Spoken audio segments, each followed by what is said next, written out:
Distinguished guests, ladies and gentlemen, the setting of today's panel for the speakers reminds me that I have to go on diet. You have to be slim to come out. On behalf of the Hong Kong Arts Development Council, I would like to warmly welcome you all to the International Arts Leadership Roundtable 2017. I've been thinking what I should talk about. Normally, opening address are, you don't have to listen to. It's welcome, hi everybody, enjoy yourself. But I think these 2 days are very important for me and for my institution. Because as I reflect on my 7 years as the chairman of the Arts Development Council, I felt that there is a theme that resounds every year. And that theme is change. Change is a constant theme as we enter into this new century. And change is happening at an increasingly fast pace, especially with the help of technology. I still remember the days when I was a young man and I worked in the Hong Kong government. I have to communicate with the Foreign and Commonwealth Office in the UK. And normally, I would have to write an aerogram. I don't know how many of you knows what an aerogram is. Raise your hand if you know what an aerogram is. Wow, you're showing your age. This is the cheapest form of airmail. One piece of thin paper, you put everything in it, you send to the Foreign and Commonwealth Office. It takes 7 days to reach them. They then write back, they send me back an aerogram, another 7 days. So I can deal with everything in 14 days. Today, if I don't respond to an email within 14 seconds, my staff would say, "Are you well? Have you seen my email?" Now, this is the pace that we are moving. It is so fast. And what it means is, in this day and age,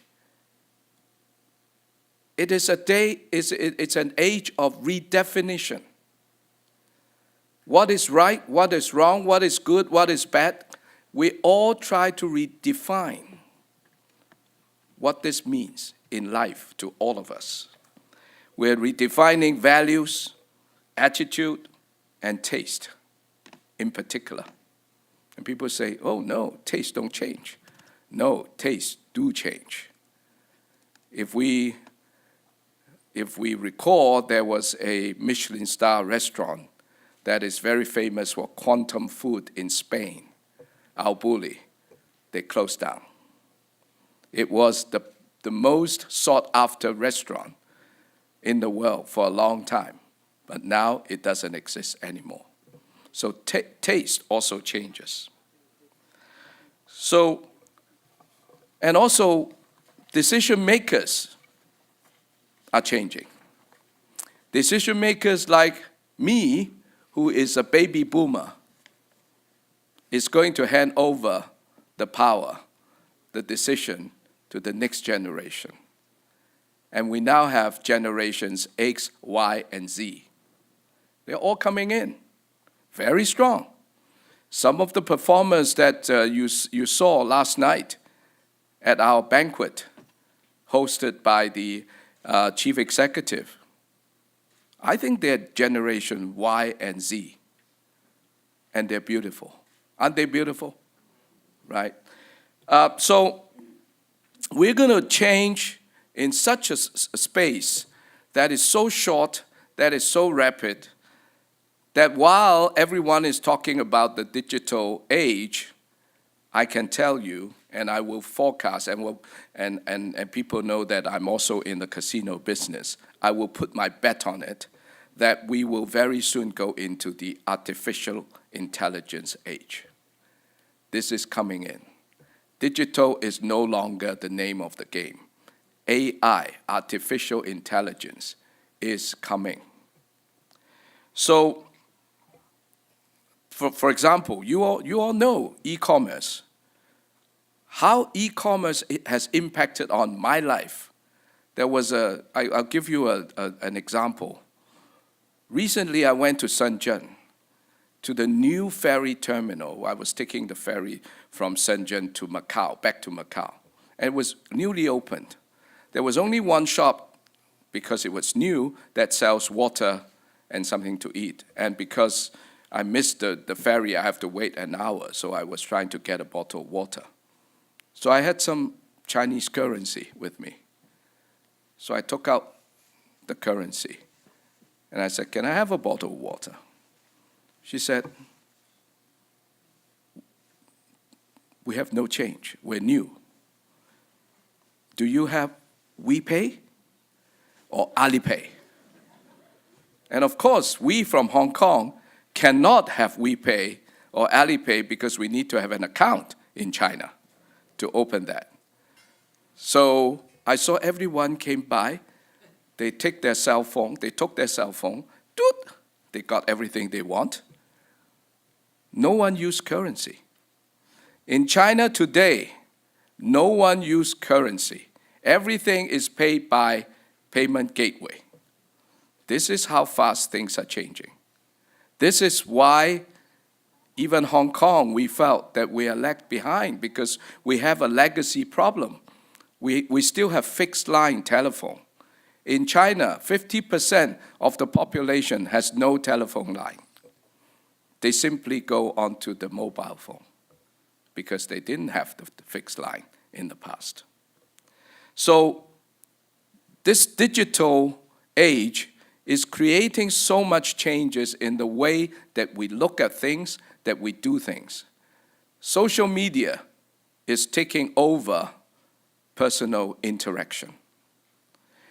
Every time I have a dinner with friends, the first thing they do is not to eat, but to take a photo of the wine we're drinking, of the food we're eating, and send it to everyone, right? So there's no more secret.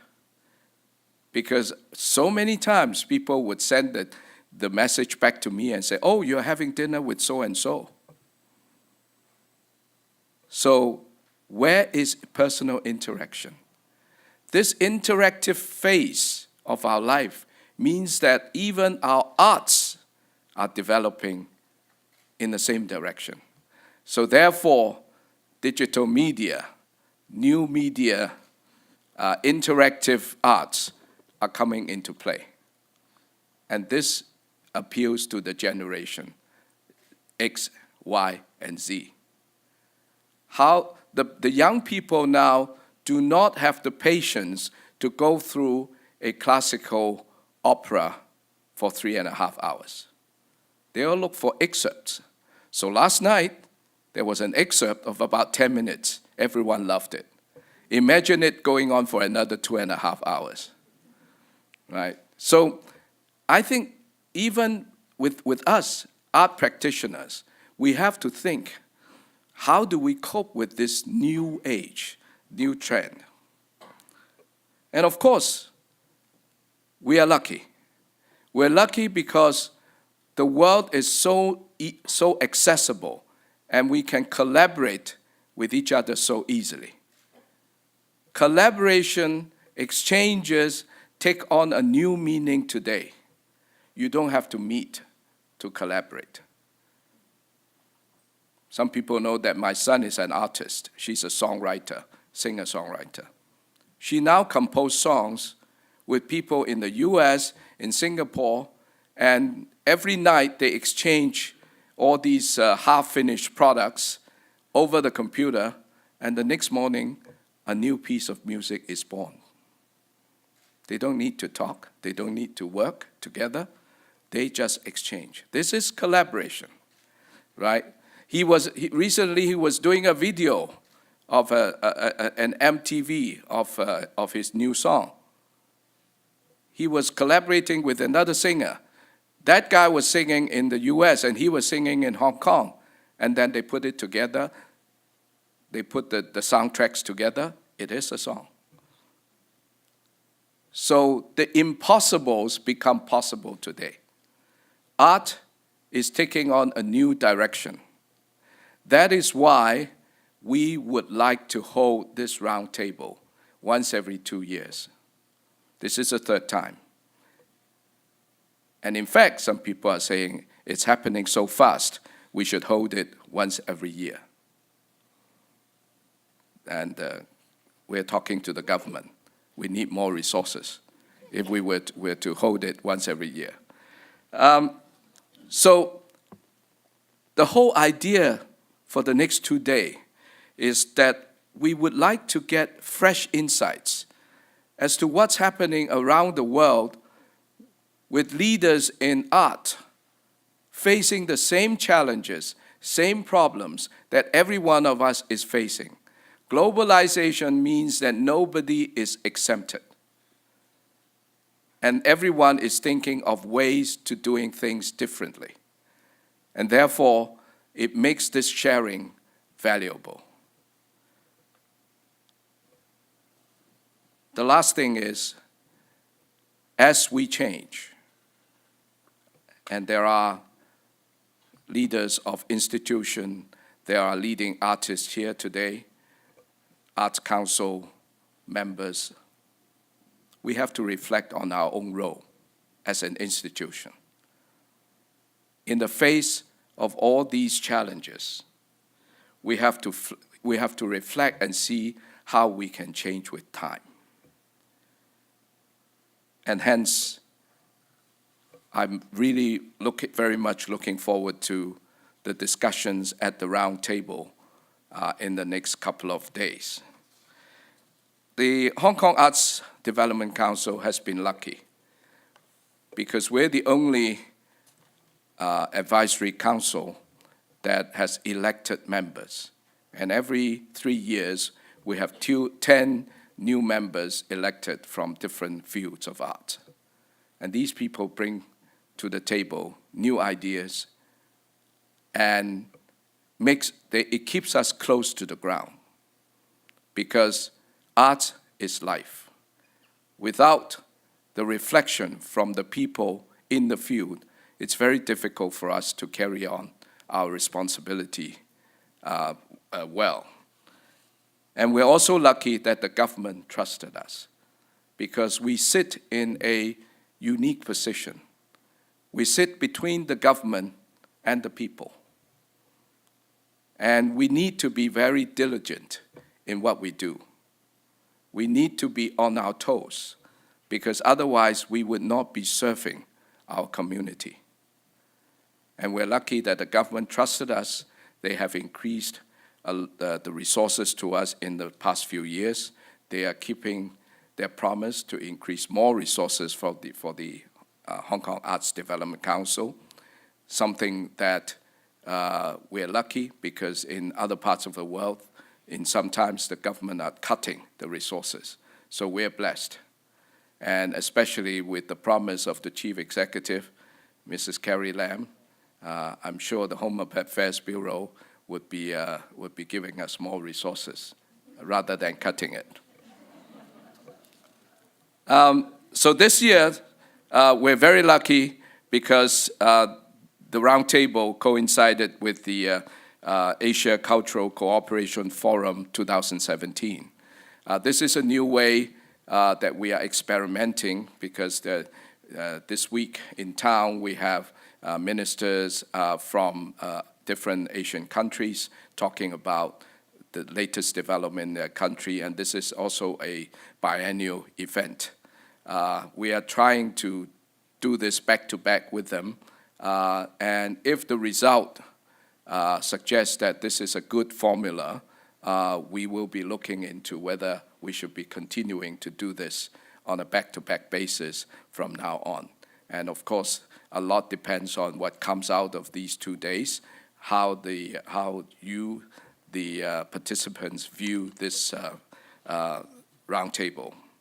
And last but not least, I have to, as usual, welcome you all and hope that you have a most enjoyable stay in Hong Kong.